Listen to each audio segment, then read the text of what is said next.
Hello, Federalist fans. Jason here. Welcome to Founder of the Day, where we will be doing a read-along of the Federalist Papers. It's a live video, and I got real blurry while we were waiting to go live. So as we get started, you will be very patient while I simply pull this up and hit focus. And now I look fantastic, and we can start talking about the Federalist Papers. I apologize for that, but that's the type of thing that happens when you go live. What you gonna do? Hope you guys had a Merry Christmas, and we are having fun. I have quick note. Some of you, the Patriots, were at the live video the other day, might know I have not put out videos enough recently. It was a busy holiday season. I'm going to be releasing a video in the coming days explaining the situation, talking about a few schedule changes. Don't you worry. We'll be doing these Federalist read-alongs all the live-long day. So, without any further ado, let's get into it. Hi, Federalist fans. Jason here. Today we are reading Federalist number 21, Other Defects of the Present Confederation, written by Alexander Hamilton, December 12th, 1787. This is a follow-up over the last several weeks. If you've joined us before, you will know that Hamilton and James Madison have been giving us history lessons about how not powerful enough governments throughout history screwed it up and did not have a correct republic. And fortunately, they have the answer to save the day. It's the United States Constitution. But we're going to bounce over to this other screen so we can do our line-by-line read-along. If this is the first time you're here, we go sentence by sentence to dissect this 18th century language so that we can actually figure out what it is they was talking about back during the arguments for ratification of the United States Constitution. As you see before me, this is, if you want to read along, there is a link in the description below, right to this page.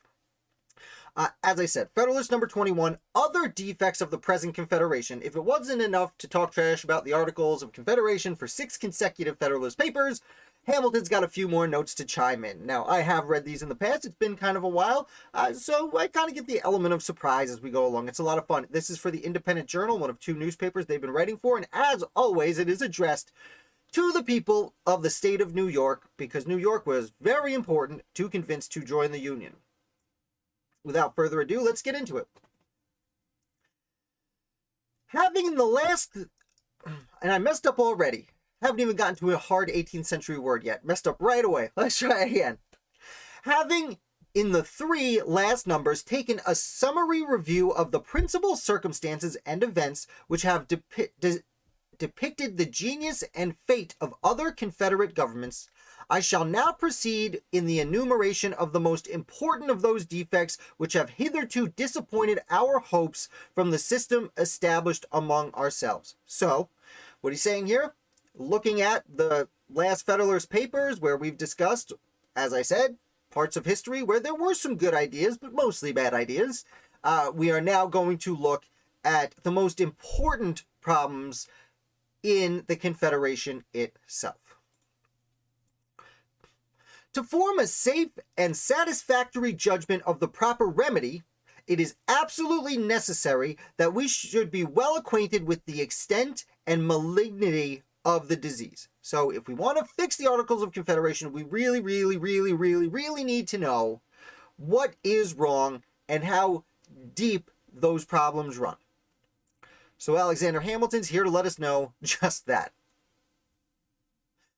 The next most palatable defect of the subsisting Confederation is the total want of a sanction to its laws. Now, these are Hamilton's capitalizations, not mine. He capitalizations the word sanction. So, let's see what he says about sanction. The United States, as now composed, have no powers to exact obedience or punish disobedience to their resolutions, either by pecuniary mulcts, by a suspension or divestiture of privileges, or by any other constitutional mode. So, if the states disobey the United States under the Articles of Confederation, there is nothing the states, the Continental Congress could do. A reoccurring theme we've already discussed many times reading through the Federalist Papers. There is no express delegation of authority to them to use force against delinquent members, And if such a right should be ascribed to the federal head as resulting from the nature of the social compact between the states, it must be by inference and construction, in the face of that part of the second article by which it is declared that each state shall retain every power, jurisdiction, and right not expressly delegated to the United States in Congress assembled. Now, expressly capitalized here by Hamilton, not actually capitalized in the Articles of Confederation. This is an important sentence for several reasons. First of all, he is complaining that the Articles of Confederation, the United States cannot enforce obedience among its separate states. There were many anti-federalists at the time who thought that was the best part. He is assuming that we've read the last 20 papers and agree with him that this is an issue that needs to be remedied. Furthermore, the quote here is one of a few from the Articles of Confederation that is really important. People like to look back at the Articles of Confederation and reference it as a weaker version of the Constitution or a failed version of the Constitution. The Articles of Confederation was not really a government. It was a league of friendship. It would be comparable today to the European Union. The European Union has very little power over the states of Europe. And I don't want to get into modern politics about it, but they have very little power over the states of Europe. And the real governing is done by the states themselves. And that's pretty close to how the Articles of Confederation used to operate. And that's why this quote, that each state shall retain every power, jurisdiction, and right not expressly delegated to the United States Congress. They are in charge. It is not a government. I think it's like the second sentence, it actually says, the articles say, they are a, quote, league of friendship where the states, quote, retain their sovereignty. So Hamilton obviously doesn't like this. While there were certainly problems with it that needed to be amended to make it a more powerful union, many of the almost all of the anti-federalists would agree with you if you said that. They did not view it as a government. Continuing, there is doubtless a striking absurdity in supposing that a right of this kind does not exist, but we are reduced to the dilemma either of embracing that supposition, preposterous as it may seem, or of contravening or explaining away a provision which has been of late a repeated theme of the eulogies of those who oppose the new Constitution, and the want of which, in that plan, has been the subject of much plausible animadversion and severe criticism. Animadversion, very strange word. We can see what he's referencing there. He's saying that we're supposed to, it doesn't make any sense that the Congress can't tell the states. The Continental Congress needs money. We have these ambassadors overseas. We owe these debts to other nations. We need money to have it operate, but it can't collect any money. No one's given it the money that it's asking for. And it is silly to say that they shouldn't be able to do this, although as he's saying, the opponents who he's talking about are the anti-federalists who, again, this isn't really true. The anti-federalists knew that they needed to raise some money for the Continental Congress. They knew changes had to be made. That's why they sent people to the Annapolis Convention in 1786 and the Constitutional Convention in 1787. Though it was not called the Constitutional Convention, it was called at the time the Philadelphia Convention. My mind's eluding me a little bit. All right, and he continues. If we are unwilling to impair the force of this applauded provision, we shall be obliged to conclude that the United States afford the extraordinary spectacle of a government destitute even of the shadow of constitutional power to enforce the execution of its own laws. I'm sorry, I got distracted by a comment from Matt. A comment or remark, especially a critical one, plural noun. Oh, Matt, defining animadversions. A comment or remark, especially a critical plural noun.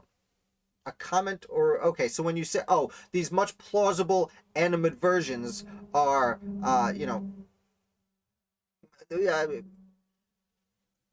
a plausible animadversion in this scenario would be when someone says something that kind of makes sense. Thank you, Matt, for defining that. So back to this next sentence. I'll read it again. We are unwilling or unwilling to impair the force of this applauded provision, we shall be obliged to conclude that the United States afforded the extraordinary spectacle of a government destitute even of the shadow of constitutional power to enforce its own laws. So if it can't collect the money it needs, if it can't get done what it needs to get done, then it's not a shadow government, it's a shadow of a government.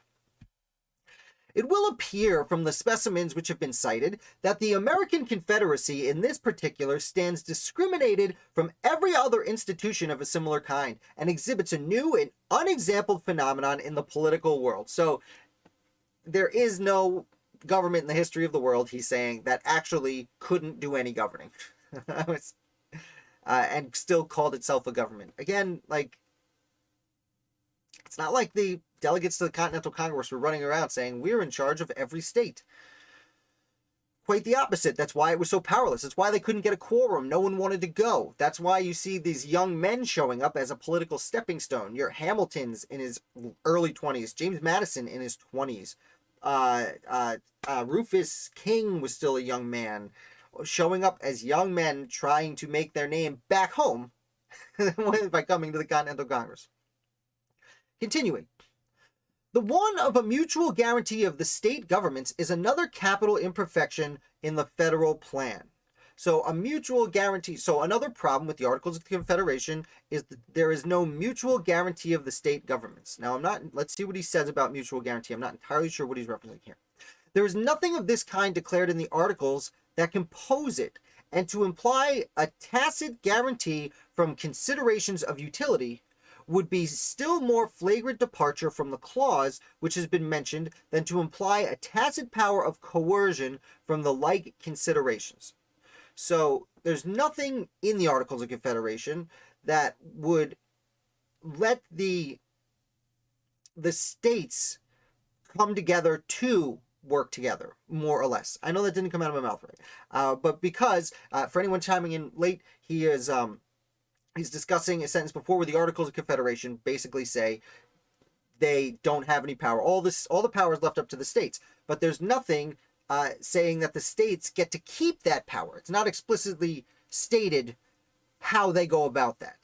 Is more or less what he's getting to here. I want to make a quick note too. At a time where many, many, many nouns were capitalized, and if you read my articles, you might recognize that I capitalize certain, like the word state is capitalized. They like to capitalize things. The fact that Hamilton does not capitalize articles when he's clearly referencing the Articles of Confederation, I would assume is an intentional decision, because he is making it less than.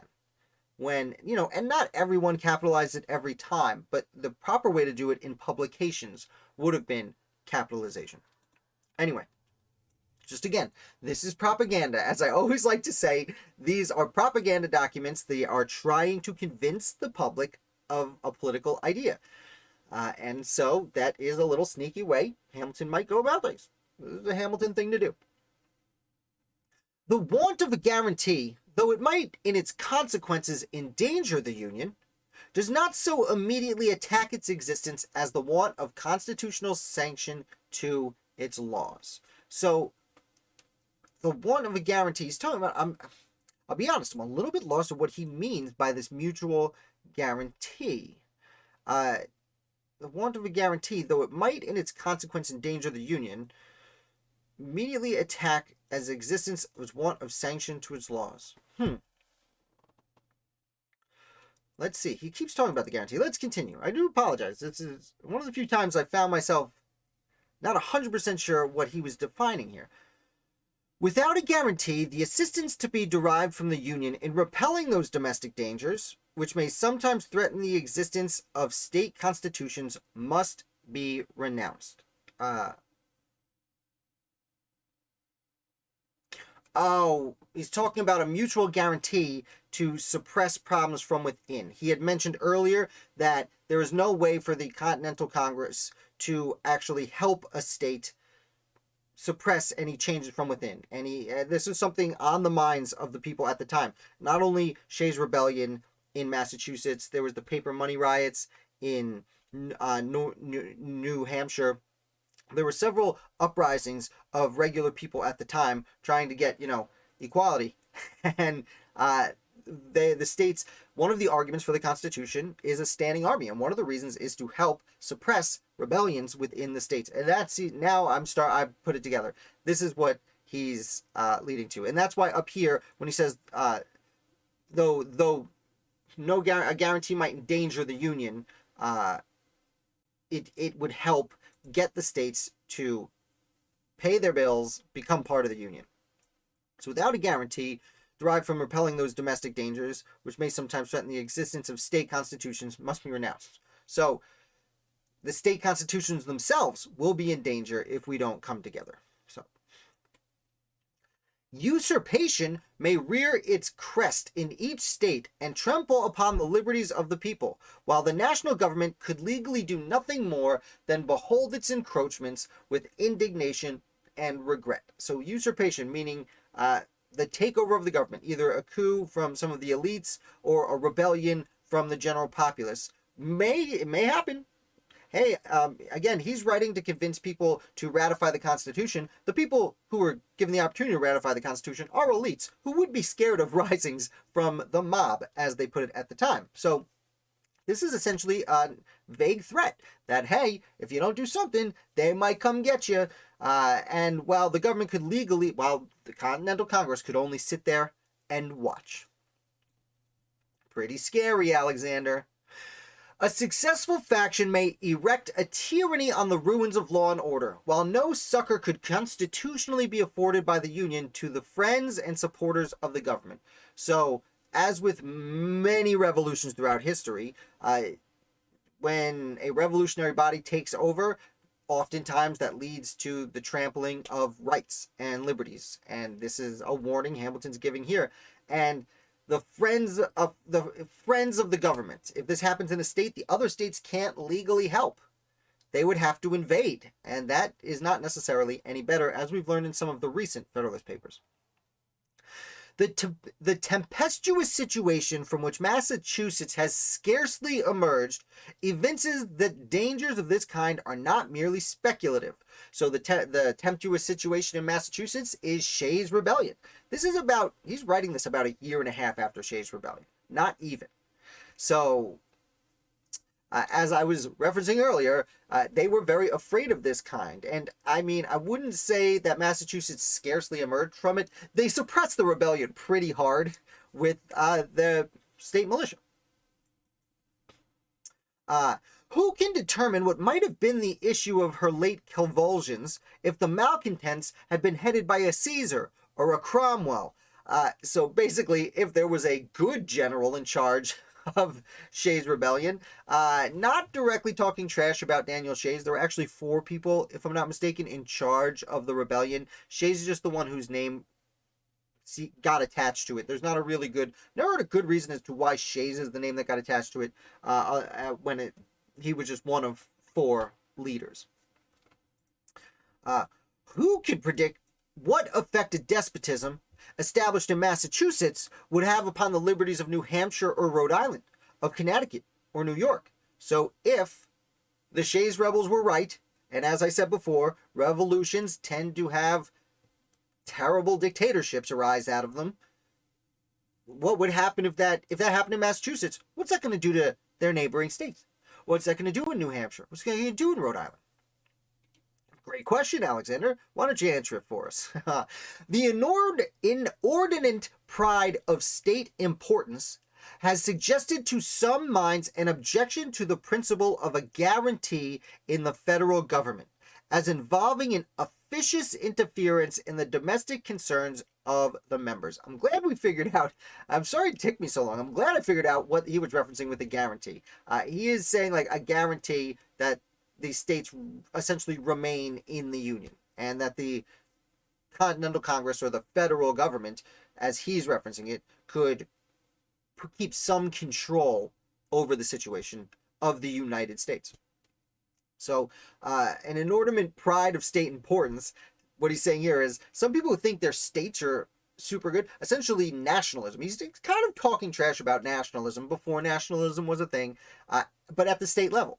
Has some to object the principal guarantee of federal government involves officious interference in domestic concerns of the members. So what he's saying here is you got anti-federalists out there who think their state is so much better than all the rest of the states that it's going to lead to they're going to get interfered with by these other states that aren't as good.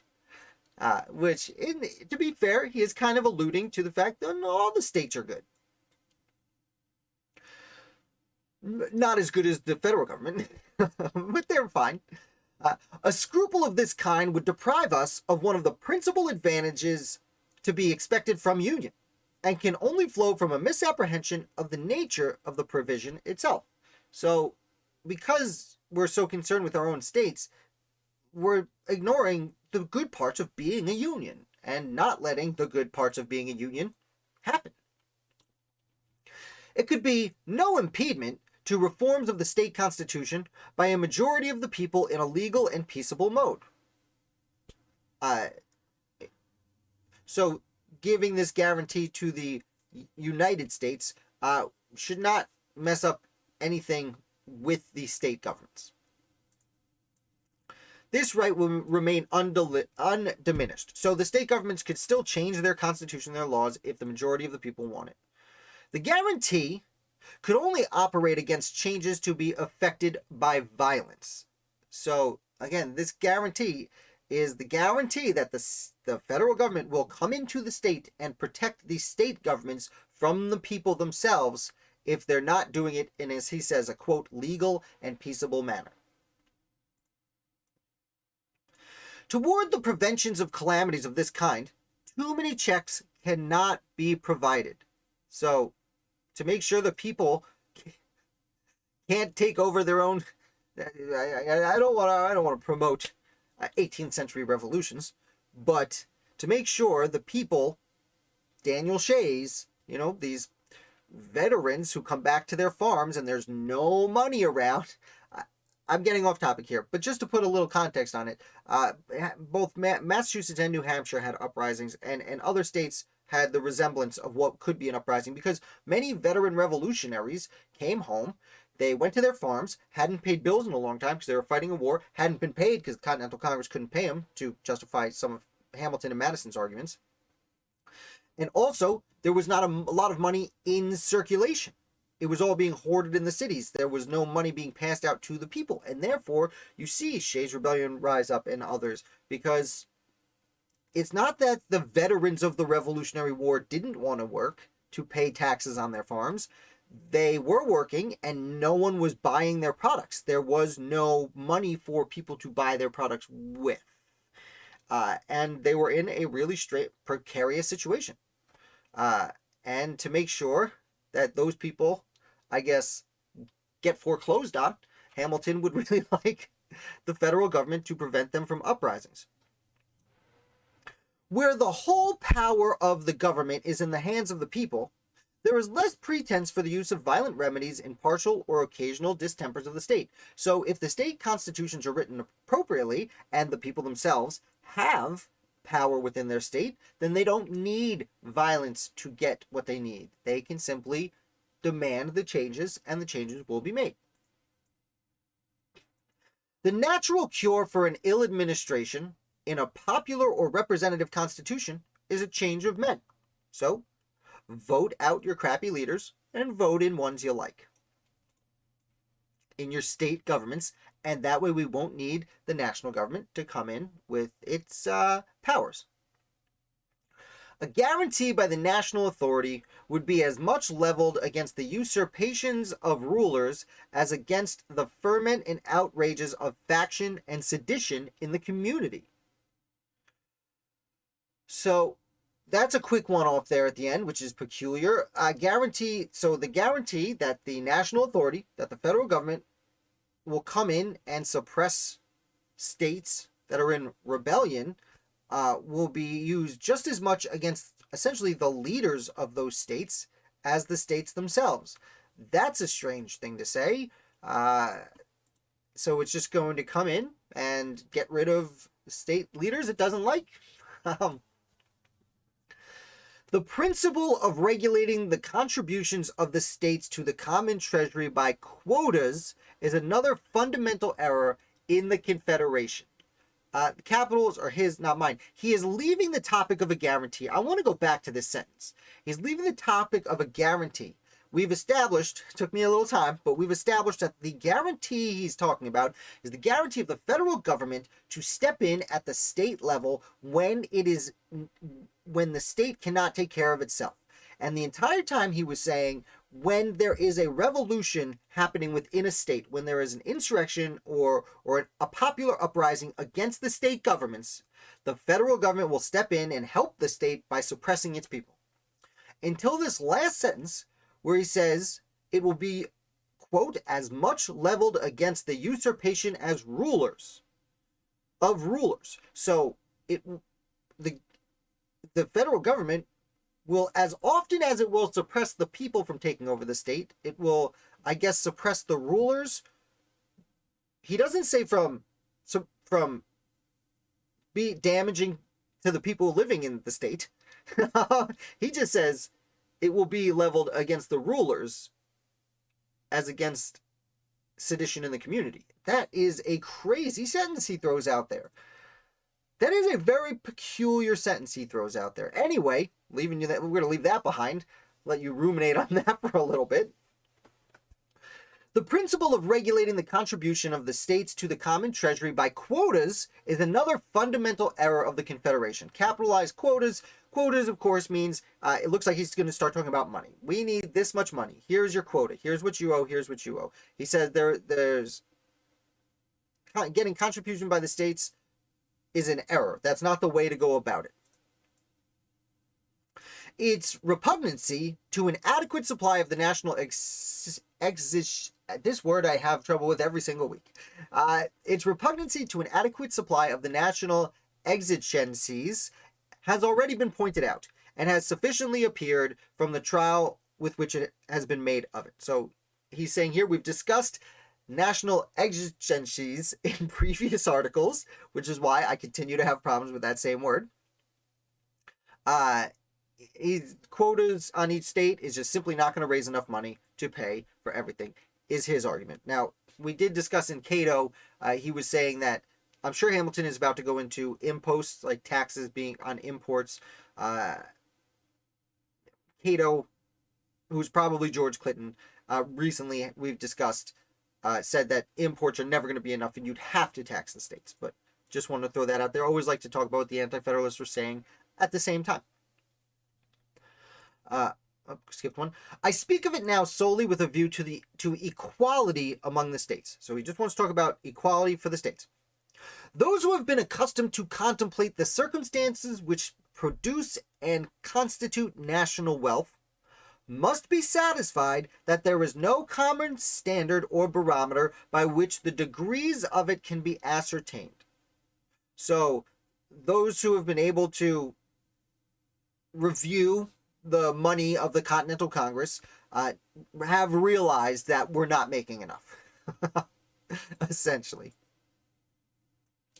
Neither the value of lands nor the numbers of the people, which have been successively proposed as the rule of state contributions, has any pretension to being a just representative. So the Continental Congress has discussed, okay, maybe we get money based on how big, how much land is within a state. Maybe it's the number of people. Neither of those are working out. We're going to look around the world for a second here, it looks like. Is this a really long sentence? Did I miss a period? Could be either one.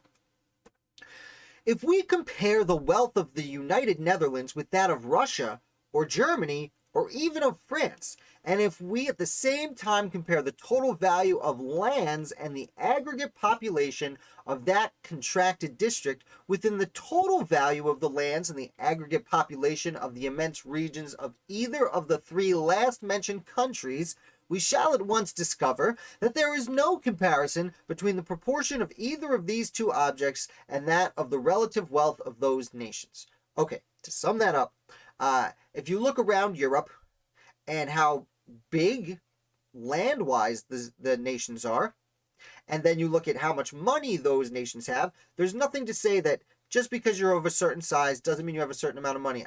I think he leaves it there, but for example, as we discussed last week, the United Netherlands were a very wealthy nation, but very, very small. Russia, not at the time, not nearly, I don't want to say not nearly, I don't know exactly how much money they had, but not nearly as wealthy as the United Nations, the United Netherlands were in contemporary times. But Russia's way bigger. There's so much more land, but it doesn't have as much money as the Netherlands. That's what he's saying here. When the Articles of Confederation are trying to apportion quotas between the states, using the amount of land or the amount of population, they just don't correlate to actually how wealthy a state is.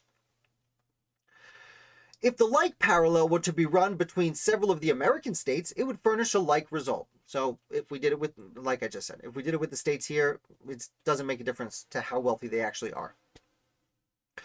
Let Virginia be contrasted with North Carolina, Pennsylvania with Connecticut, or Maryland with New Jersey, and we shall be convinced that the respective abilities of those states in relation to revenue bear little or no analogy to their comparative stock in lands or to their comparative population.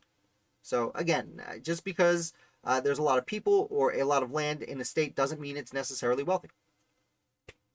The position may be equally illustrated by a similar process between counties of the same state. So even if you look within a state at the size and population of counties, it's not going to make a difference to the wealth of the county. No man who is acquainted with the state of New York will doubt that the active wealth of Kings County bears a much greater proportion to that of Montgomery than it would appear to be if we should take either the total value of the lands or the total number of people as criterion. Oh, exclamation point. Kings County is New York, Manhattan. Today, what we can, excuse me, if you're not familiar with the area, the island of Manhattan is Kings County. That's why Queens, right next to it on Long Island, is Queens County. Excuse me one second. Got all choked up there with his exclamation point. So, what does the wealth of a nation depend on? How should we raise money, Mr. Hamilton?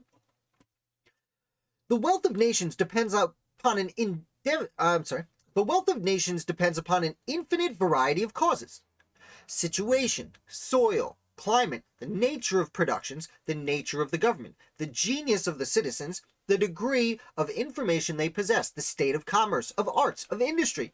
These circumstances and many more too complex, minute, or adventitious to admit of a particular specification, occasion differences hardly conceivable in the relative opulence and riches of the country. So again, for all these reasons, different states have different amounts of wealth. So we're not going to get into the nitty gritty, but we're going to let you know the gritty's there. The consequence clearly is that there can be no common measure of national wealth and, of course, no general or stationary rule by which the abilities of a state to pay taxes can be determined. So, again, anyone popping in late, Hamilton's talking about why the assumption, the payment of monies, the use of quotas by the Continental Congress under the Articles of Confederation is just a terrible way to go about making this money and raising money for the government. What else is wrong with the Articles, Alex? This inequality would itself be sufficient in America to work the eventual destruction of the Union, if any mode of enforcing a compliance with its requisitions could be devised. Again, Hamilton, throwing out the fear, really wants you to be scared into ratifying the Constitution. As opposed to Madison, who tries to educate you into the Constitution, Hamilton really likes the scare tactics. This inequality would be sufficient to work the eventual destruction. So, because of these different vast amounts of wealth, despite population, land, all these other reasons, this eventually could lead to the demise of the Union, because these wealthier states, they could do harm to their not so wealthy neighbors. And not necessarily violent harm, could be just financial harm or things of that nature. The suffering states would not long consent to remain associated upon a principle which distributes the public burdens with so unequal a hand, and which was calculated to impoverish and oppress the citizens of some states, while those of others would scarcely be conscious of the small proportion of the weight they were required to sustain. I forgot to note earlier, the quotas that were being given out were generally, because the way he's discussing it, as we said, the quotas were either based on population or land, but he's pointing out that this isn't a good variation of wealth. So if we do it equally based on the amount of population or land, then, as he's saying here, some of the smaller states are just going to get totally wiped out and be destroyed by something that a bigger, wealthier state wouldn't even notice. This, however, is an evil inseparable from the principle of quotas and requisitions. So this is going to happen if we try and follow this method. There is no method of steering clear of this inconvenience, but by authorizing the national government to raise its own revenues in its own way. So we need to give the federal government power of taxation to protect the states from being unequal to each other. Imposts, excises, and in general, all duties upon articles of consumption may be compared to a fluid which will, in time, find its level with the means of paying them. That's interesting. Comparing imports and import taxes and the like to a liquid. Eventually, every individual is going to bring in consumables that they want to consume, and as that happens, it will evenly disperse among the states equitably because it's based on what the people are purchasing, not the amount of people and not the amount of land, but the purchases themselves. Very interesting argument. The amount to be contributed by each citizen will in a degree be at his own option and can be regulated by an attention to his resources. So, citizens will be making their own decisions in the market. It won't have to affect them because consumables that are being imported are technically considered luxury goods, though there were points in time that people did need some imports, notably the regulator movement in North Carolina just before the revolution that we discussed recently. The rich may be extravagant, the poor can be frugal, and private oppression may always be avoided by a judicious selection of objects proper for such impositions. So, rich people get rich, they can buy a lot of stuff, and poor people don't have to buy it, which would entail putting a little bit more of the burden on the wealthier people. But that is when you're trying to, as he's saying, appropriately raise funds and revenue through the wealth of a state. The best way to do that, in his description here, would be through the purchases of the wealthy. If inequalities should arise in some states from duties on particular objects, these will, in all probability, be counterbalanced by proportional inequalities in other states from the duties on other objects. So if South Carolina is buying extra chewing gum, they didn't chew gum at that point, I'm just making up an example. South Carolina is buying extra tires for trucks. Well, that's because they need more tires for trucks, but they have trucks. If Georgia next door doesn't have any trucks, but it has lots of tires, then it'll pay more on trucks. This is the worst analogy I've ever come up with. But you see what I'm saying. If one state pays more on one thing, that's okay, because a different state's going to pay more on another thing. I guess a better example would be snow jackets. So in the wintertime, people in New England are going to be buying winter jackets. So they'll have to pay more there than people in South Carolina who aren't buying winter jackets. At the same time, people in South Carolina will be buying swim trunks. And people in New England wearing their winter jackets won't be buying swim trunks. That's a better analogy. Thank you for coming with me and letting me correct myself. In the course of time and things, an equal... I don't know why I find that so funny. In the course of time and things, an equilibrium, as far as it is attainable in so complicated a subject, will be established everywhere. So over time, things will be equal. Certain times, some states will be charged a little bit more, and other states other times, but over time, it should balance out. That is... All right, I'm going to get there. Or, if inequalities should still exist, they would neither be so great in their degree, so uniform in their operation, nor so odious in their appearance, as those which would necessarily spring from quotas upon any scale that can possibly be devised. A little tough here, Hamilton just kind of assuming it would eventually balance out. He is acknowledging that sometimes it might not balance out, but there are always going to be problems, basically we're saying. And under the articles, the way we're doing quotas, that is never going to balance out. That is always going to be bad. Better to take a system that's a little not great sometimes than a system that's always going to be oppressing certain states all the time.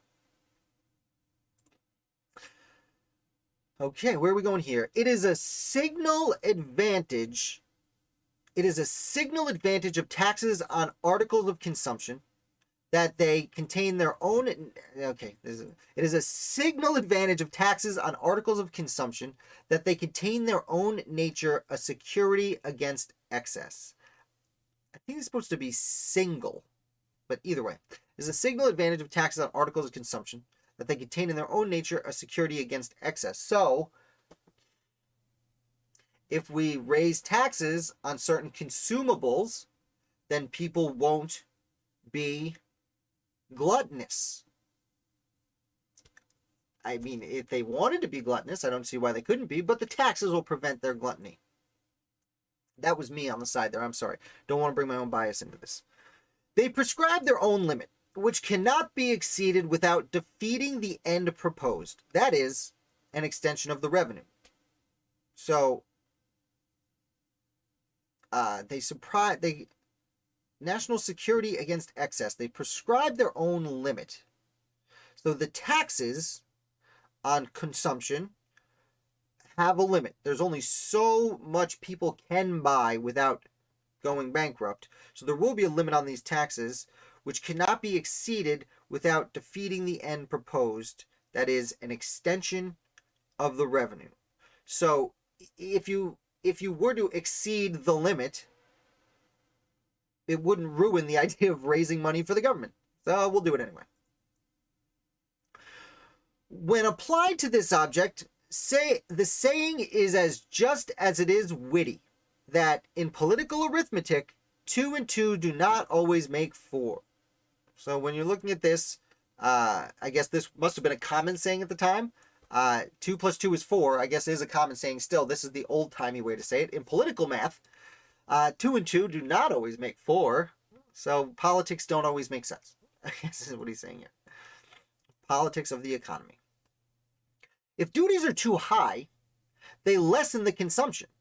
The collection is eluded, and the product to the treasury is not so great as when they are confined within proper and moderate bounds. So if the government were to get greedy and raise taxes way too high, well, these are consumables, and people simply wouldn't buy it. Therefore, the people will not, the government will not raise the money that it's trying to raise with the taxes in the first place. So it will therefore need to be a certain limit on how high they can go for functional sake. This forms a complete barrier against any material oppression of the citizens by taxes of this class, and is itself a natural limitation of the power imposing on them. So because you can't raise the taxes so high that people can't afford it, or it would raise taxes so high people can't afford it, people are not buying anything, and the government's not making any money. And that protects the citizens because there's a limit on how high the taxes can be raised, and protects the government because as long as you keep the taxes high enough but low enough, people will still buy consumables that are being imported, therefore adding adding finances to the federal coffers. Take a quick sip of water, thank you. I do a lot of talking up here. Impositions of this kind usually fall under the denomination of indirect taxes, and must for a long time constitute the chief part of the revenue raised in this country. So, indirect taxes. So, indirect taxes versus direct taxes are taxes on things you don't need. So, an income tax is a direct tax. It's your money, and they're taking your money directly. An indirect tax is if we put a tax on Ferraris. You don't need to buy a Ferrari.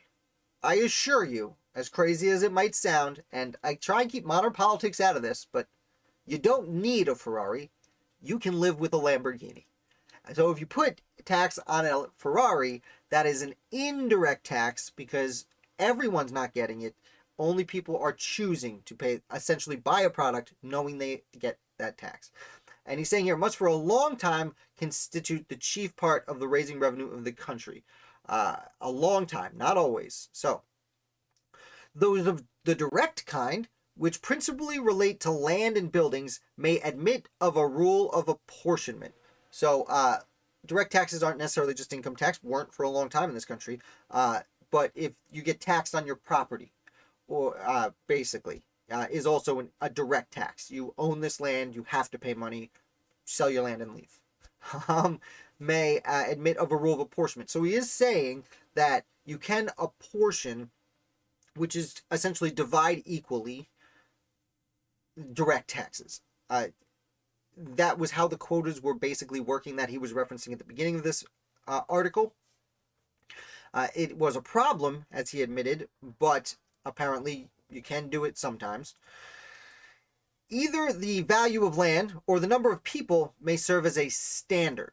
So kind of a baseline to start. But again, as he discussed at length in this paper, those are very dangerous places to collect money from, because it leads to inequality between the states and between counties, he mentioned off the cuff. The state of agriculture and the populousness of a country have been considered as nearly connected with each other. So the state of agriculture and the populousness of a country. You're growing enough food for the people. More or less is what it seems to be referencing there. And, as a rule, for the purpose intended, numbers, in the view of simplicity and certainty, are entitled to a preference. So to make things easy, we look at numbers. Okay? In every country, it is a Herculean task to obtain a valuation of the land. In a country imperfectly settled and progressive in improvements, the difficulties are increased almost to impracticability. I want to say right off on an aside here, I didn't realize they were using the phrase Herculean task at that point. I thought that was a more modern phrase, but I guess being Herculean is a long-standing analogy to things. It's really hard anywhere to determine how much land is worth. And at the time and place of the American Revolution, when Hamilton's writing this, he's referencing imperfectly settled. There are people out on the frontier. We don't even know how far it goes. It would be another 12, 15 years before the Lewis and Clark expedition comes back and tells us a whole bunch of stuff. So it's basically impractical. Basically impossible, not just impractical. The expense of an accurate valuation is, in all situations, a formidable object. So figuring out how much land is there, how much it's worth, is very difficult. In a branch of taxation where no limits to the discretion of the government are to be found in the nature of things, the establishment of a fixed rule, not incompatible with the end, may be attended with fewer inconveniences than to leave the discretion altogether at large. Publius. So in summation, look at what I just said. So, pull myself up on the big board here. I'm a little bit dark today because the other screen is very bright, so I make myself dark here for the sake of the majority of the discussion. Just to recap, Hamilton comes in, says, we've been talking about history, let's directly talk trash about the Articles of Confederation. It took me a little bit to understand what he was discussing with the guarantee, but he spends about the first half of the paper talking about a guarantee that the Continental Congress or the federal government can come in and protect a state if there is a revolt from within. He specifically references what's going on in Massachusetts, aka Shays' Rebellion. Says the federal government has to guarantee to the states that it will come in to suppress a rebellion like Shays' Rebellion or anything of that nature that may happen. He also, at the very end of that part, throws off a one-off sentence saying, hey, we're going to pretty frequently be throwing off the governors of the states as well, but let's not even talk about that. Very peculiar. He then goes on to at length discuss taxation, and he talks more trash about apportionment and the idea that each state should pay a certain amount based on either the land or the population within. He makes a good argument as to how this will be unfair to some of the less wealthy states, because just because your size, land-wise or population-wise, doesn't necessarily correlate to how much wealth you actually have. And therefore, there could be a small state with lots of wealth that pays no problem, and a big state that can't pay because it doesn't have that much money. Georgia, for example, would probably be charged a good amount of money because it had a lot of land at the time. It claimed all the way to the Mississippi. Alabama and Missouri were essentially part of Georgia at the time, but there were like less people in Georgia than Philadelphia, let alone all of Pennsylvania. He then goes on to talk about direct taxes and indirect taxes and imports, and says that the majority of taxes should be collected through imports because that is the most equitable way to do it. The consumption, imported consumables, you don't technically need to buy, although as I noted earlier, there were certain points where people had bad harvests and did rely on imports. So that is a tough discussion, though if we want to be even more frank about it, under Hamilton's Constitution, under the Constitution, according to Hamilton's plan, if a state had a problem, it could be imported from another state without suffering these duties. Additionally, with that money coming in, you would have the ability to, you couldn't raise those taxes too high or people couldn't afford it, and therefore the government wouldn't collect any money. So the people will be protected from imports that are too high because the government wants them to keep consuming.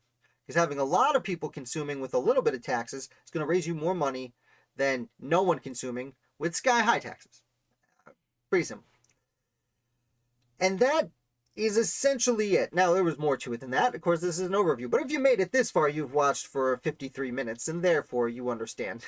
That's what we're getting at. I do hope you enjoyed it. I am going to apologize one more time. It took me a little bit to register what he was talking about with the guarantee. But just to be clear, after getting through all of it, the guarantee is the guarantee that the federal government will come in to keep a state afloat should there be troubles from within. He does make note, if it's a peaceable change, please vote out your leaders. I don't care about your leaders. I just don't want you to overthrow them and cause trouble. So that is Hamilton. If you guys have any questions or concerns, let me know. You want to support the channel, check out Patreon through the link down below. Patriots get a live video now every Sunday at 7 p.m. I'm also, as I said earlier, releasing a video this week to explain why I haven't been doing my daily videos quite yet. Essentially, Christmas vacation got in the way. And there are going to be some scheduling changes coming up. One of which is trivia is going to be on Thursdays. We started doing it Thursdays because of the holidays, and people seem to like it. So trivia, we were going to do Thursday nights at 8:15. So that'll be my next live video 2 days from now. Trivia, Thursdays, 8:15. It's going to be wham bam, fun, good time. I assure you. With that, if there's no further questions, I am done for the night. My name is Jason. Thank you so much. I am your humble and obedient servant, and I will be back with trivia on Thursday.